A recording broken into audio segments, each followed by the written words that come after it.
चलिए, हम सब अभी तक के जो चैप्टर में पढ़ लिए थे क्लास है ना 10th का मैथ 1.3 तक।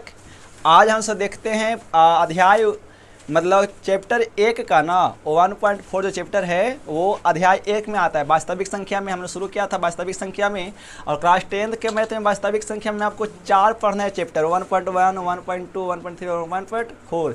यदि आप 1.4 पूरा पढ़ लेते हैं तो इसका मतलब क्या हुआ कि आपका एक अध्याय यानी वास्तविक संख्या कंप्लीट हो जाता है, यानी चैप्टर 1 समाप्त हो जाता है। ठीक है, अच्छा 1.4 में आपको पढ़ना क्या है उसके बारे में, ठीक है। तो ध्यान से देखिएगा, और ध्यान से ना देखिएगा तो कोशिश करिएगा भाई। और जेकर चाचा विधायक है वो तो पास हो ही जाएगा, है ना जी। जेकर चाचा मुखिया है तो वो तो पैसा दे के पास कर ही जाएगा, ध्यान दे या ध्यान ना दे पढ़ाई पर। और जेकर कुछ होना था तो ऊपर भी ना करेगा। इसीलिए ध्यान से देखिए, पूरा को समझिए ध्यान से। आपको यहाँ पे एक प्रमेय संख्या दिया रहेगा और प्रमेय संख्या को ये बताना है कि वो शांत है कि अशांत है, ठीक है। मतलब बिना लंबी विभाजन प्रक्रिया के द्वारा बताना है कि दिए गए प्रमेय संख्या का दशमलव प्रसार शांत आवर्ती है कि अशांत आवर्ती है, उसके बारे में। तो सबसे पहले इस चैप्टर को समझने से पहले ना आपको समझना पड़ेगा कि भाई दशमलव है ना जी, दशमलव अंक सर्जित कितना कैसे होता है, मतलब डेसिमल डिजिट क्या होता है, ठीक है। तो पहले चैप्टर समझे से पहले समझिए ध्यान से बोर्ड पर। इधर दशमलव अंक जानते हैं 2 प्रकार का होता है। सर जी मैं आपको पूरा बेसिक बता रहे हैं, है ना। मैथ को पढ़ना ना है, मैथ को सीखना है, ठीक है। तो दशमलव अंक पहले 2 प्रकार का होता है। एक तो दशमलव अंक ऐसा सर जी जो खत्म हो जाता है, जैसे फॉर एग्जाम्पल है ना 1/4 है मान लीजिए, और आपने सर जी भाग लगाया 4 से 1 में, सर तो कितना आवेगा देखिए 0.0 तो 4 दूनी के 8 तक कटेगा 2 तो 0 तो कितना आया 0.25 ना जी, ऐसा आया ना। और 1 हुआ भाई 1, यदि मान लीजिए भाग लगाएंगे इस प्रकार से तो क्या होगा पता है आपको, देखिए क्या होगा। एक बार में 7 सर जी लगाइएगा तो न, तो देखो ना इसको ना लीजिए आप लीजिए इसको ऐसे करके लीजिए ना इसको, आप कुछ भी ऐसा संख्या लीजिए, जैसे मान लीजिए हाँ कुछ लो ना, जैसे तुम क्या ले जैसे 1/3 लीजिए तो क्या लगेगा, देखिए क्या लगाइएगा 3 से 1 में सर ये 0.0 करिएगा तो 3 तिया का, फिर आया 1, फिर बैठेगा 0, फिर 3 तिया के 9 सर जी, फिर घट के 1, फिर बैठेगा 0, 3 तिया के 9। कुछ समझ में बात आ रहा है आपको, क्या समझ आ रहा है कि यही 3 लगता है ऐसे ही चलते रहेगा ना। यानी इसका मतलब क्या हुआ कि कभी रुके वाला गाड़ी ना है, चलते रहने वाला गाड़ी हमेशा है। तो दशमलव अंक 2 प्रकार का सर, एक दशमलव अंक क्या कि जो खत्म हो जाएगा, है ना, जो खत्म हो जाए, ठीक है। एक दशमलव अंक वैसा जो खत्म हो जाता है पॉइंट बैठने के बाद, और एक वैसा जो खत्म ना हो, है ना, जो खत्म होबे ना करेगा, खत्म होने के नाम ना लेगा, चलते रहेगा, ठीक है। वो बात है जैसे रास्ता कभी खत्म होता है, चलते रहिएगा, आप थकिएगा लेकिन रास्ता खत्म नहीं होगा। तो दशमलव अंक 2 प्रकार का सर, जो तो खत्म हो जाए और जो खत्म ना हो जाए। तो सुनो, जो खत्म हो जाए वो भी प्रमेय संख्या होगा, और जो खत्म ना हो वो भी प्रमेय संख्या तो होगा। लेकिन सर जी इसमें 2 बात है, जो खत्म ना होता है ना ओकरो में 2 बात सर जी, देखो एरो में 2 बात है। एक तूने देखा क्या कि एगो जो खत्म नहीं हो रहा सर, तो एक ही अंक आ रहा है ना, ऐसे ये एक ही अंक ना है जी, तो ये भी खत्म नहीं होगा। और एगो ऐसनको वाला आवा है, जैसे देखो एरा में एक के अंक को रिपीट कर रहा बार बार ना, चाहे ऐसे भी आवेगा जैसे 4 5 3 4 5 3 4 5 3 ना, एक ऐसे हुआ जो खत्म ना होता है, और एगो ऐसा का हुआ ना सर जी अलग अलग संख्या है, तो ऐसे ऐते रहते झूठ सच वाला कुछ ऐसे आते रहते हो, लेकिन रोक तो ना, वो चलते रहते हो गाड़ी होकर झूठो मुठो वाला, ऐसे ऐसे कर करके। तो देखो फर्क क्या है, ये भी खत्म ना हो रहा है, लेकिन सर में क्या बात है कि एक ही अंक जैसा आ रहा है ना, ये भी खत्म तो नहीं हो रहा है, लेकिन हमें अलग अलग अंक आ रहा है। तो जो एक ही अंक जैसा आ रहा है लेकिन खत्म फिर भी ना हो रहा है, तो ओरा बोला ये आवर्ती का, हाँ आवर्ती। और एक ही अंक जैसा आवा है ना, जो आवर्ती संख्या हुआ है सर जी, वो हमेशा कौची हुआ है पता है, तो वो होता है परिमेय संख्या। और जो खत्म ना होता है कि अलग अलग तो आ रहा है, तो एरा बोला ये सब अनावर्ती का, हाँ अनावर्ती। और अनावर्ती जो हमेशा होगा ना सर जी, वो क्या होगा है, अपरिमेय संख्या होता है। ठीक है, तो दशमलव अंक दो प्रकार का होता है, यानी 8 हम इसको बोलेंगे टर्मिट है ना, टर्मिटिंग, और ये क्या है नॉन टर्मिटिंग। ठीक है, और नॉन टर्मिटिंग में दो प्रकार का सर जी, एक आवर्ती वाला यानी एक रैकरिंग और एक नॉन रैकरिंग है ना। जो रैकरिंग होगा आवर्ती होगा, ऊपर में होगा, और जो रैकरिंग ना होगा वो क्या होगा, अनावर्ती होगा। ठीक है, तो ये आपको यहाँ से इतना समझ में आया कि दशमलव अंक दो प्रकार का होता है ना। एक तो वैसा दशमलव प्रसार जो खत्म हो जाए, और हम सब एरे का बोले है ना, जैसे भाग तो ले लो ऐसे करके, और जो भी तो ऐसे ना भाग लगा करके पॉइंट में हम सब एरे बोले हैं का दशमलव प्रसार एरा बोलते हैं। ठीक है, तो दशमलव प्रकार दो प्रकार का। तो सुनिए, अब ये समय जो भाग लगाया आपने तो खत्म हो ना गला है, तो जब भाग लगाने के बाद जैसे खत्म हो जाए ना, वो बोला है शांत का, शांत आवर्ती है ना। और जब भाग लगाइला पर खत्म ना होवे सर जी, ओरा कहल जा है अशांत आवर्ती।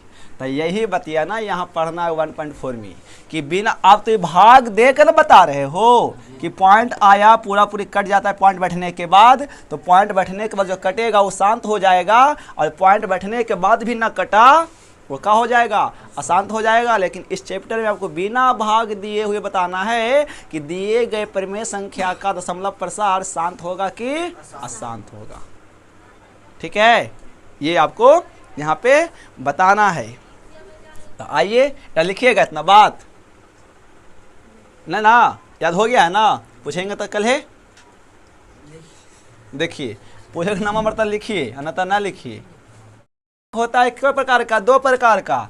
एक दशमलव अंक वैसा सर जी जो पॉइंट बैठला के बाद लग जाए 2-3 अंक के बाद जो खत्म हो जाता है, और एक सर जी दशमलव अंक वैसा होता है जो पॉइंट बैठने के बाद भी कटे के नाम ना ले है, चलते रहा है ना। अच्छा, जो पॉइंट बैठला के बाद भी ना कटा है वो भी दो प्रकार के होता है। एक तो वैसा वाला ना कटा है जो एक ही संख्या बार बार आता है ना, और एक ना कटे वाला वैसा होता है जो संख्या अलग अलग आता है लेकिन वो भी कटता ही नहीं, वो चलते रहता है। तो सर जी दशमलव के बैठला के बाद यदि एक ही संख्या बार बार आते रहता है तो हम सब सर जी और आप बोलेंगे आवर्ती, रैकरिंग, रिपीटिंग है ना, रिपीट करता है ना, देखते हैं ये क्या है, रिपीट है ना, एक ही अंक आ रहा है बार बार, मतलब पुनरावृत्ति हो रहा है। और ई का हो रहा है, ये पुनरावृत्ति ना है, अनावर्ती है जो अलग अलग अंक आते रहता है। तो जो रिपीटिंग नंबर है ना, जो रिपीटिंग दशमलव संख्या है वो क्या होता है, हमेशा परिमेय होता है। और जो नॉन रिपीटिंग है, जो रिपीटिंग ना होता है वो क्या है, अपरिमेय है। अच्छा, ये रिपीटिंग है ना, जो क्या है रिपीटिंग है मतलब जो बार बार आते रहता है उसको हम लोग बोलेंगे आवर्ती, मतलब रैकरिंग, अंग्रेजी में रैकरिंग। और जो रिपीटिंग ना है ना वो क्या है, अनावर्ती, मतलब नॉन रैकरिंग है वो। ठीक है, ये होता है। अब इतना बात समझला के बाद जब हम सब पढ़ेंगे चैप्टर 1.4 तो समझ में बेहतर तरीका से आएगा। ठीक है, देखिए आइए शुरू करते हैं पाठ को। मैथ सीखिएगा तब ना, खाली मैथ पढ़िएगा कि भाई पास होना है सर जी। तो सर जी पास तो वो हो जाए सर जी जेकर चाचा है ना, क्या है विधायक है, मुखिया है सर, वो तो पास कर देते। अब पढ़ाई सीखना है तो इतना जानना पड़ेगा। भागिएगा कहाँ सर जी, कभी ना भागना है मेहनत से है ना।